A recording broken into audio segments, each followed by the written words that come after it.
Camping trips. They're meant to be a time to unwind, to reconnect with nature, to roast some marshmallows over a crackling fire. A time to get away from it all. But sometimes the peace of the wilderness is shattered. Sometimes the darkness holds more than just the promise of a peaceful night's sleep. It holds fear. It holds the unknown. Here are 3 terrifying camping stories that will make you think twice before venturing into the woods again.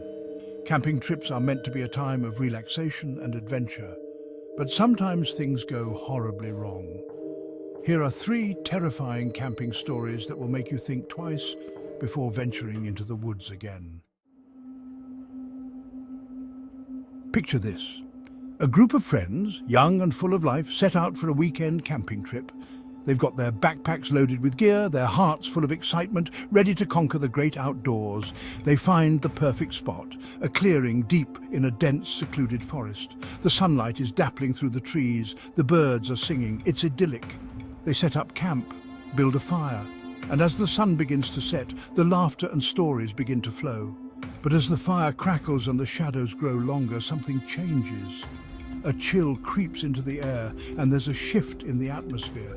The laughter dies down, replaced by a silence so profound that it's almost deafening. And then they hear it, a faint whisper carried on the wind. They brush it off at first, blaming it on the wind playing tricks on them. But the whispers continue, growing louder, more frequent, more insistent. It's as if the forest itself is speaking to them, murmuring secrets in the dark. They try to ignore it, to rationalize it away, but the whispers grow louder, closer. They start to hear rustling in the undergrowth, the snapping of twigs, the feeling that something is moving just beyond the circle of firelight. Panic begins to set in. The once comforting darkness of the forest now feels oppressive, menacing. The whispers seem to be all around them, closing in, wrapping them in a blanket of fear. One by one, they start to see things in the shadows, fleeting glimpses of movement, pairs of eyes glinting in the darkness. They're surrounded. Their peaceful retreat has transformed into a nightmare. They decide to leave, to abandon their campsite and get as far away from that place as possible. They pack up their gear in a frenzy, their hands shaking, their hearts pounding in their chests. They douse the fire, plunging themselves into absolute darkness. As they stumble through the undergrowth, desperate to escape, the whispers follow them. They echo through the trees, seeming to come from every direction at once. They're running now, blind, their breath catching in their throats. They don't dare slow down, don't dare look back, for fear of what they might see. They finally break free of the forest, gasping for breath, their clothes torn, their faces streaked with sweat and fear. They never went back to that forest. The memory of that night, of the whispers that chased them through the darkness, still haunts their dreams. What were those whispers? Who or what was lurking in the shadows that night? The forest holds its secrets close, and the group of friends were left with nothing but unanswered questions and a bone-chilling fear that they'll never forget. Our next story takes us to a secluded lake, its surface shimmering like a black mirror under the moonlight.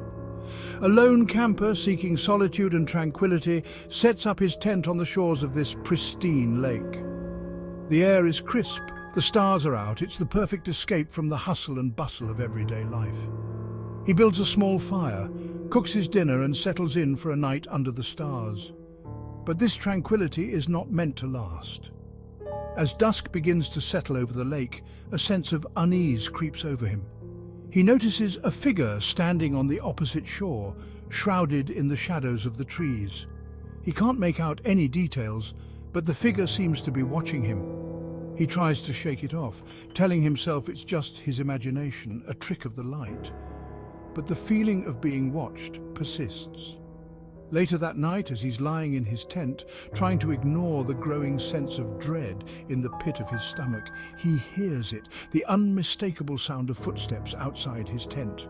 They're slow, deliberate footsteps circling his tent. He freezes, his heart pounding in his ears, holding his breath, hoping that whatever is out there hasn't heard him. The footsteps stop right outside his tent door. He can hear the sound of someone or something breathing. He can hear the rustle of fabric, and then the sound that sends chills down his spine, the distinct sound of his tent zipper slowly being pulled down. He can't believe it. Someone is actually trying to get into his tent. He grabs his flashlight, his hand shaking so badly that he can barely hold it steady. He takes a deep breath, mustering every ounce of courage he can, and throws open the tent flap, ready to confront whoever is out there. But there's no one there. The clearing is empty. The only sound is the gentle lapping of the lake water against the shore. He shines his flashlight around the campsite, but there's no sign of anyone or anything. He's alone. He spends the rest of the night huddled in his tent, too terrified to sleep, his mind racing, trying to make sense of what he had just experienced. Was it a wild animal? A prankster? Or was it something else? Something more sinister? He packs up his gear at first light and gets out of there, vowing never to camp alone again. He couldn't shake the feeling that he was being watched, hunted, by something he couldn't see, something that lurked in the shadows of the forest. He later learns that the lake has a dark history. Locals whisper tales of a phantom camper, a shadowy figure that appears to those who dare to camp alone by the lake.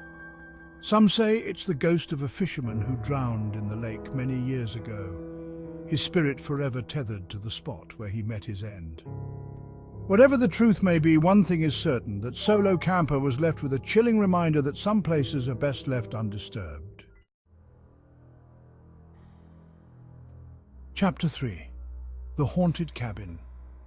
Our final story brings us to a group of friends seeking adventure who stumble upon an old, abandoned cabin deep in the woods. The cabin is weathered and overgrown, its paint peeling, windows boarded up. It looks like it hasn't been touched in decades. Despite the eerie silence that hangs heavy in the air, they decide to spend the night there. They convince themselves that it will be an adventure, a story to tell. They couldn't have been more wrong. As they step inside the cabin, they're met with an oppressive atmosphere, a sense of heaviness that seems to press down on them. The air is thick with the smell of decay and dust, and the only light comes from the few rays of sunlight that manage to pierce through the cracks in the boarded-up windows. The cabin is sparsely furnished with old, decaying furniture, its upholstery torn and covered in cobwebs. Strange symbols are etched into the walls, their meaning lost to time. They try to shrug it off, telling themselves that it's just an old, creepy cabin. But as night falls, they realize that there's something far more sinister at play. The temperature drops, sending a chill down their spines. The silence is broken by the sound of creaking floorboards and the rustling of unseen things in the walls. Objects begin to move on their own. A rocking chair starts swaying back and forth, its shadow dancing menacingly on the wall. A book falls from a shelf, its pages turning as if flipped by an invisible hand. The group huddles together, their eyes wide with fear, their breaths catching in their throats. The sense of dread that had been building all evening now threatens to consume them. And then they see it, a ghostly figure, barely perceptible in the dim light, standing at the end of the hallway. It's tall and gaunt, its features obscured by the shadows, but its eyes seem to burn with a cold, malevolent light. They're paralyzed with fear, unable to move, unable to breathe. The figure takes a step closer, and that's all it takes to break the spell. They scramble to their feet, their screams echoing through the empty cabin. They stumble over each other in their haste to escape, their hearts pounding in their chests. They burst out of the cabin and into the night, not daring to look back. They run until their lungs burn and their legs scream for mercy, the image of the ghostly figure seared into their minds. They never went back to the cabin, and they never spoke of what they saw that night. The haunted cabin remains, standing alone in the woods, a testament to the horrors that can lie hidden in plain sight. It serves as a chilling reminder that some doors are best left unopened and some places are best left undisturbed.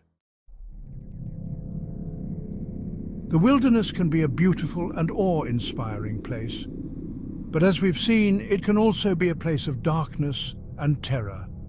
These are just a few of the countless stories of the unexplained and the unsettling that have emerged from the depths of the woods. So, the next time you find yourself surrounded by the beauty and tranquility of nature, remember, you might not be alone. Sweet dreams.